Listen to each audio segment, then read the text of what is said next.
I'm joined by Andrea Martin from Andrea Martin Design, who is very creative lady and I'm happy to see a good friend of mine. And Andrea is going to share some ideas for getting your house and everything ready for the Christmas season. So take it away, Andrea, with your great tips. No pressure. I always get so nervous when you call and say, do you want to do this? I'm like, yeah, I'll do it. And then I get off the phone. I'm like, what did I say yes to this time? Like, what did I do? Like, if you know Patricia, you know, like it's never a boring moment. That's just what I just got to say. So that's good. Keeps me on my toes. So we were just chatting a little bit about for the holiday season, and I guess it's just for any season, but holiday season, most people, oh no, I'm going to itch my nose, tend to go a little, you know, overboard and want to get the mood out, and everybody's just super happy. Is to not to change everything completely. You know, it's your house. Don't go crazy trying to buy everything that's newest trend and every little bauble and every little pillow that you see and totally redecorate your entire home. You know, my mother, who I love to bits, that's what she would kind of do. If she was having a party or somebody's coming over. I mean, it was almost like close to renovation mode because people were coming to visit. But don't do that, because that's just going to put a little bit more stress on you. And it's really hard on your budget, especially when you start thinking about food and parties and presents and things that are coming up in the next little while. Expensive time of year.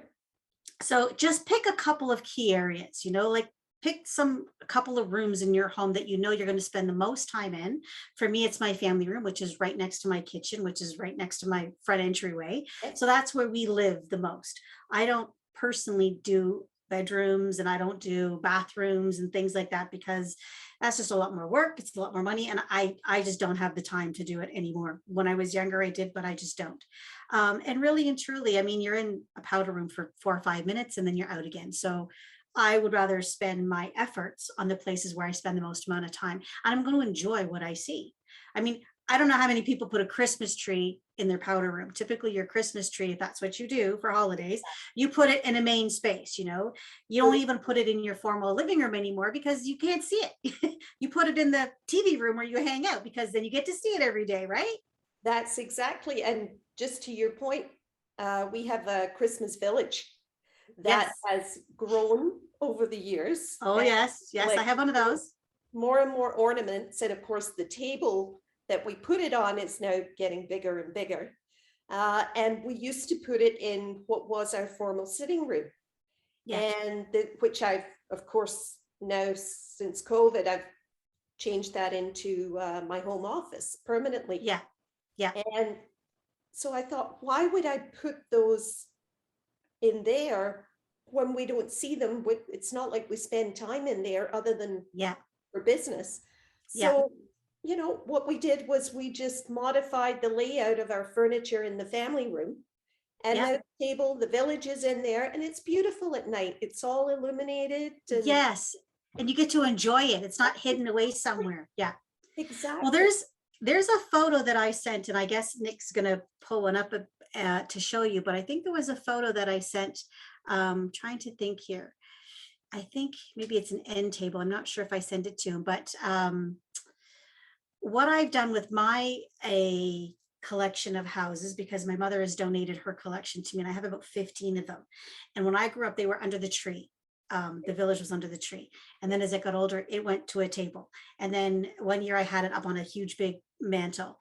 But it's so many, and it's so much now. So all I've done is kept a couple pieces that I really enjoy, and I put them out and I mix them with other pieces. I don't necessarily keep them all together as a village. Right. And there's one that had the name Smith on it, S-M-I-T-H, and my mother's maiden name is Smith, S-M-Y-T-H. So I just took a marker and I just, you know, fix that letter so that it says Smith. So it's like my mother's. And I bought those twinkly lights that are all battery operated and put those inside it. So now I can move the pieces around and I don't have to keep the entire village together. I can put a house over here with a candle on the table. I can put a house over here on the shelf with, you know, my Nutcracker collection. I can move them all over the place if I break them up, but I still get my sentimental feelings and I still get my memories and I still get all those things out there, but now I have the freedom of moving things around. So that's kind of what I mean about you know, being a bit more creative, I know that it's great to have the whole village together, but if you don't have space for it anymore, just take the Exactly. favorites and put those out where you want them. And even I talking don't, about being creative, we had chatted about earlier, like respraying things like ornaments. yes, You know, yeah, if you find that you want to change up your color choices for your tree ornaments, well, yes, rather than go out and spend hundreds of dollars buying new ornaments, yeah, why not pick up some spray paint yep. if you're reasonably creative and go at it? Yeah, yeah. And just to be careful with spray paint, because you have to know kind of ornaments you have, because paint doesn't necessarily stick to all surfaces. And you may have to prime your ornaments before you actually spray paint them, or paint them with a primer, or paint them with paint. Another great way too, that's really super affordable, is if you don't necessarily want to change the color of an ornament, but you want to add a bit of sparkle, you can Right. buy spray sparkle that will stick. It's like a hairspray sort of idea. Or you can put spray glue on any ornament and then just sprinkle it with glitter. That's probably the easiest and the safest, because the glue will pretty much stick to anything, and it's not too hard to smell. My only pro tip for doing anything like that, especially in this time of the year when it might be difficult to do things outside, is to take a cardboard box and sit it up on its side. So it's not open at the top, but it's open at the sides, and put a glove on, because you're going to get stuff on your hand. And then you can hold your ornament with, you know, a hook or a pencil or something, and you can spray it inside the box. And then it's not going all over your house, and it's not going all over you. It kind of keeps it a little contained. That's just from personal experience of spray painting Yeah, no, in cold weather in my home. That's what I have learned. Because typically I would great tip. paint outside in the summer weather and I don't have to worry about it, but I have done a couple of projects inside in the laundry room, you know, and figured this was not a good way to do this. So that was just, you know, a pro tip of mine. No, and I noticed also in one of the photos that we will be sharing that you had repurposed a cake platter. Yes. And I thought that was so ingenious. It looks amazing. You know, the way that you added a berry garland around the Yeah. bottom, and then you put some ornaments inside. And I mean, who knew a cake plate could look that great without a cake? Yeah. Well, so the thing is I was decorating my shelf. I don't have a mantle in this house that I live in now, but I have a bunch of long shelves that will simulate or mimic a mantle. So you will see when Nick posts this up there, and I want people to take a look at it.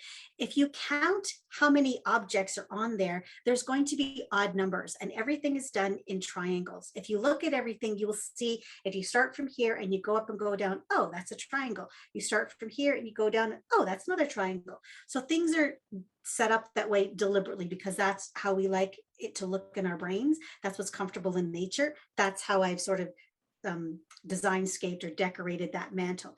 And then it came to the center, and I didn't have anything that was big and beautiful that would fit in the middle there, that wouldn't take away from everything else. And I thought I wanted something that was clear, because I wanted to be able to put something inside of it. And I have, you know, hundreds of clear vases. I don't know how many people get flowers delivered, you know, birthdays and anniversaries, and every time they bring you a new vase, and we have these collection of vases that sit in a cupboard that we never know what to do with. So I dragged them all out at Christmas, and I fill mine with ornaments or pine cones or poinsettias, like the fake ones. All kinds of stuff. You can put everything in there. You can put snow in there, like the sprinkly snow. You can put cinnamon sticks, you can do all kinds of stuff, candles, and then you just display them in groups of 3s or 5s or 7s, and all different heights. I call it the baby bear, the mama bear, and the papa bear. So they're all different heights, and they look beautiful anywhere you put them. So I didn't have anything that was short enough and wide enough for that space on that shelf. Right. So out of desperation, I'm walking around the house going, what do I have? And I thought, I looked at my kitchen and I had this cake platter that I had, this cake stand, and I went, wonder if that'll fit. Yes. And it did. And then I thought, okay, great. Now it's boring because there's nothing in it. And I thought, I need to put something in there to make it look pretty. And I thought, I want some sparkle. What do I have that's sparkly? So digging through the ornaments, and I found my ornaments and they fit. And I was like, yeah, I kind of like that. And then I was like, yeah, but now it's like it's naked. Like the bottom doesn't have anything. What do I have sitting in my bucket? So it's digging through all the stuff that I keep. Oh, I found some sparkly berries. I just bent them. That works. So that's what I'm talking about, playing, like you may not know what you like, but you know what you don't like. And so when you start decorating and putting things around your house, you'll start to develop a sense of, I like this with this. I want something in this space, or there's a hole over here. You will develop that and you will feed into that when you start playing. And that's why I'm saying you have the glass of wine, and you put on your tunes and you just play. If you don't like it, you take it down and put it back in the box, but you play. You never know what you're going to come across. You never know what's going to feel good if you don't play. And start early, don't do it 3 days before a party. Don't do it December 20th. Do it weeks in advance and just play and see what you like. Well, then there's no stress. There's no pressure. No stress. You have lots of time. And if you see you don't like how it's coming together and you think, oh, no, I'm going to put this aside and just go shop for something. Yeah, exactly. Still have time to do that. You've not backed yourself into a corner. And then it's shopping with purpose. It's shopping with purpose. You're not just wandering around picking up things randomly that don't make sense, that don't fit your budget, that don't fit your house.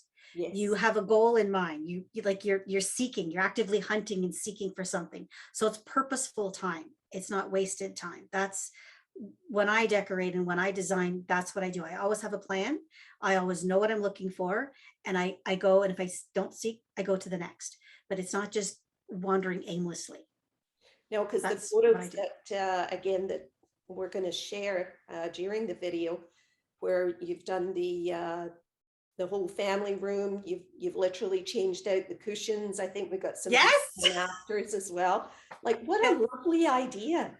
I have to say, and I see a lot of homes in the course of a day typically, but it never really resonated with me about the idea of changing out my throw cushions for Christmas. Well, the thing is I have orange cushions and I have a carpet with orange in it, which may not be everybody's cup of tea, but it's what I like. So it's my house. But it's really hard to decorate for Christmas when you have orange. I mean, it doesn't really go. So I thought, okay, well, what am I going to do? Like, this doesn't work. So for the cost of a couple of cushion covers, because here's another pro tip. Seriously, throw cushions. Do not buy the really pretty cushions you see at a store that are $50 that do not have a zipper. Don't do it. Yes. Whatever you buy, it has to come off. Here's the reason why, because you can do things like I do. You can take the covers off and you can place them. You can wash them. You can change them for seasons. You can change them for holidays. That's why you do that. And typically, a cushion that you purchase that has a zipper on it will typically have a really better quality fill inner cushion. So they will stand the test of time. My cushions are all feather based inside, and I'm going to tell you where I buy them. And I know that I shouldn't normally, because I don't mention a company here, but this is the best decor tip for anybody's budget. I don't care how expensive your home is. IKEA makes the best all feather cushion inserts, and they range from $7 to $15 for the inside, and they will last you forever. You can dry clean them.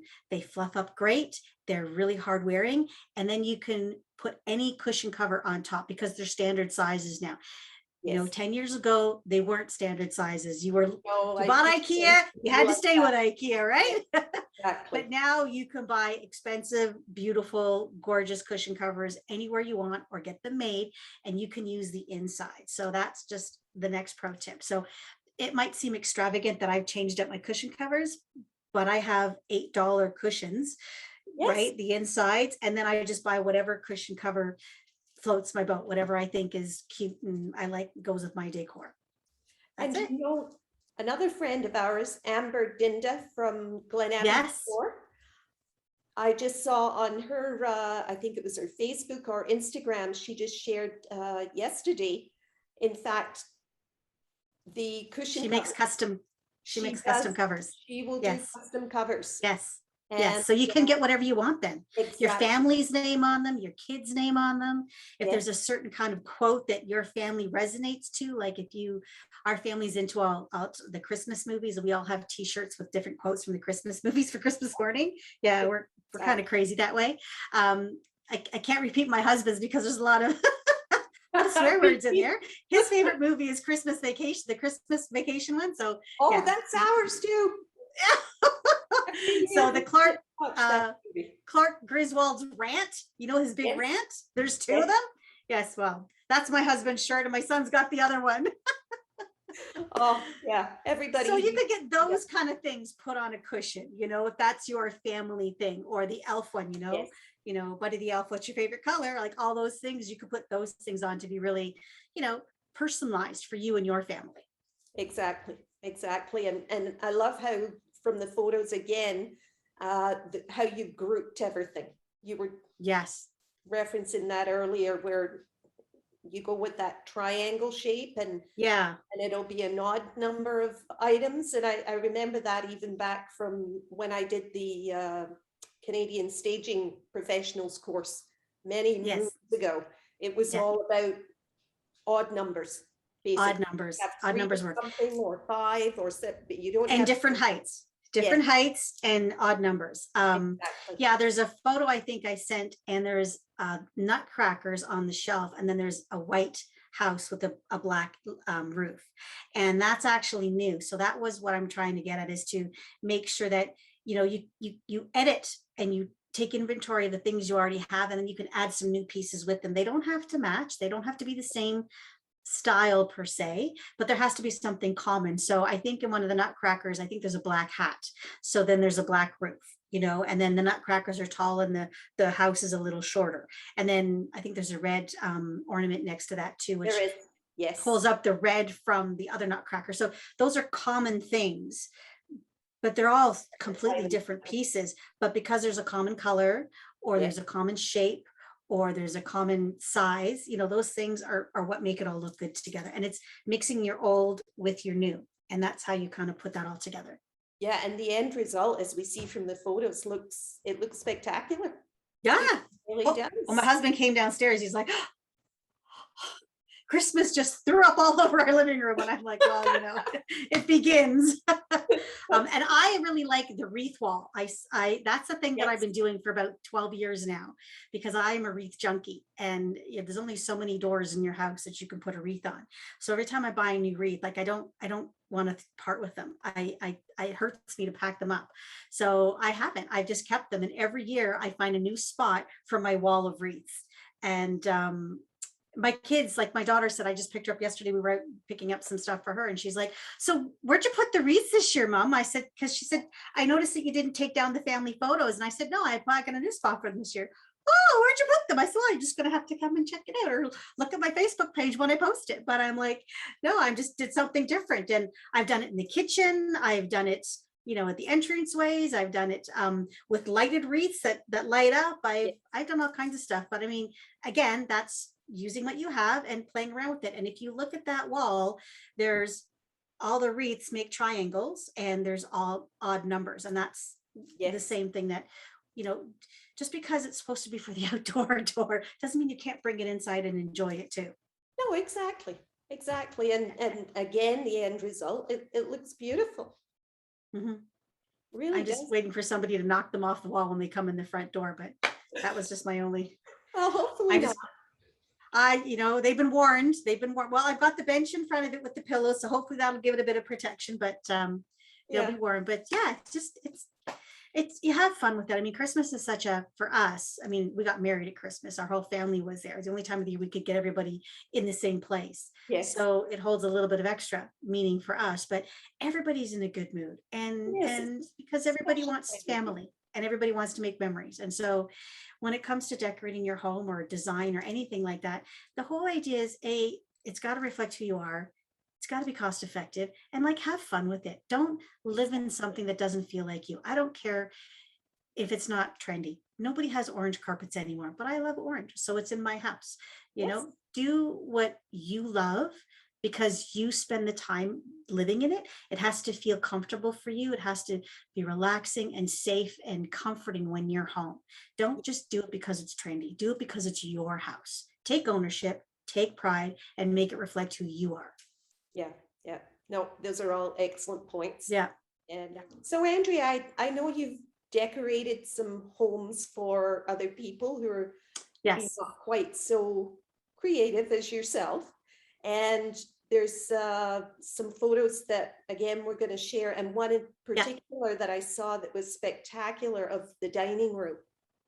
Yes. So in 2019, I was asked to participate as one of the designers for the United Way Holiday Home Tour that they have every year. Now, they haven't had one for the last couple of years because of COVID, but they typically ask homeowners and business owners if they want to open up their home and have them decorated by a guest designer. So I was one of the ones to decorate here in Milton. And there's a few photos there of what I did for that home. Some of the pieces the homeowner still had, and then some pieces we went and we purchased. And the two that I love the best, I mean, there's 4 of the photos there. There's the piano escape, there's the holiday wreaths on the wall in the front room, but it's the dining room set, and then it's the family room with the fireplace. Yes. But in the dining room photo, the theme that I chose for the whole house was trees, because we had Christmas trees outside on the porch with lights on them. And then every room had a version of some kind of a tree theme. And by the time I got to the dining room, well, the thing that was trendy a couple of years ago were all those gorgeous silver cone and gold cone sparkly trees. So we combined those silver trees with actual live greenery. And the homeowner had some bark sticks that her husband had taken her out into the woods and proposed. So we used those as part of the display scape. It was just a lot of sentimental things in that dining room. And then I also took some antique glass ornaments that the homeowner owned, and I put those on the table, you know, when I was decorating the table, just so that there was some of her things out there. And I don't know if she kept them like that when she actually had her family dinner, but that's the kind of thing that I was trying to put in place, was not just put things that are out that are current and trendy, but things that you love, that mean something to you, so you can enjoy them. Yeah. And one of my favorite things to do in that dining room is, if you look at the mirror, I just thought it was brilliant, because it would just seem to be a little kind of naked to me to look at that mirror with nothing on it. And I took these wicker stars and I hung the red ribbon, and I actually attached them to the back of the mirror so they could hang down in front and just be a little more interesting when you're sitting there watching yourself have your Christmas dinner. So yeah, it was really fun. I love that dining room table. It was just gorgeous when I was done. It was sparkly and cozy, and it just was very Christmassy. That was one of my favorite rooms. Yeah. No, that it really, and even from the photograph, you get a sense of what the kind of ambience of the room, like it just, everything worked well together. Yes. And typically I'm a very minimalist type of person when it comes to decorating and decor and that sort of thing. Yeah. So this would typically not be in my comfort zone for me. No. But when I see the end result and how you put all those pieces together, it looks absolutely beautiful. So even if that's a good point, because, you know, a lot of designers or a lot of displays can be a little bit over the top for most people, and they start to think, how would I even live with that, or how would I even put that in a room? So if you see an inspiration photo like the photo of the dining room, you don't have to put everything out. Maybe just take a couple of things that you like. So I mean, there might have been 12 trees on that table, so cut it in half to 6. You know, or there might be, you know, 10 or 20 decorations there, so cut them in half. So do the same idea, but just pare it down smaller if you want. But I think that's a good thing. I never really thought about that, because if I'm going to do it, I'm, you know, go big or go home. That's what you want to do. So, you know, if you're going to go out there, go all out there. Everybody tends to think that they've done enough, and then when they put everything out, they realize it's not enough. I could have done more. And so my advice is, if you're at the store and you think you want to buy the 12-inch planter, and you think, oh, it's too big, I'm going to buy the 10-inch, buy the 12, because probably when you bring it home, it will look full and it'll take up the right amount of space. The same thing with the, with the trees and the stuff on the table. You only think you want to put 3, put 6. Do it a little bit bigger because you can always pull back, but it's hard to add to. So yes, always don't be afraid. Take that risk and add more, then edit back to where you're comfortable. yeah, and you can always use them in other places throughout the house. Yeah. Here. Yep. For sure. And then the other one that I liked really, one of my other nice rooms that I really loved about that holiday home was they had a beautiful stone fireplace in their house. And the homeowner had those stockings. I guess they were a gift from somewhere and she wanted to put those out there.